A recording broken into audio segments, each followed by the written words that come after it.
Mana oldin cho'loqlansam, endi ancha tekis yuryapman. Mana bemalol operator oldigacha bora olaman. Assalomu alaykum. Mana bemorimiz kelganlarida bellarida grijalar bor edi, tizzalarida artrozlari bor.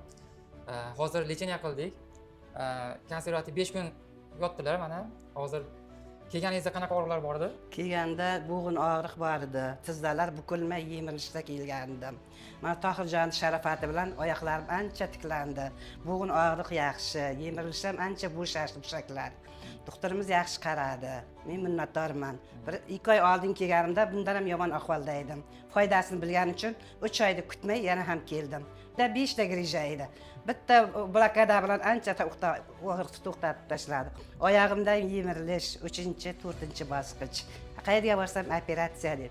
Men operatsiya qilishdan qarshi turib, Tohirjonga davolanmoqdaman. Bemorimizga o'sha bel sohasiga transraminal usulda blokada qilganmiz. Blokadada og'riq sezmadingizmi? Yo'q, juda yaxshi. Og'riqni sezmadim. Hatto 4 ta doktor meni o'rab olib, "Xola yaxshimisiz, xola yaxshimisiz" deyapti. Bu og'riq menga umuman sezdirgan yo'q. Bir og'riqsiz qildi. Mana oldin cho'loqlansam, endi ancha tekis yuryapman. Agar sizda ham shunday muammolar bo'lsa, bizga murojaat qilishingiz mumkin.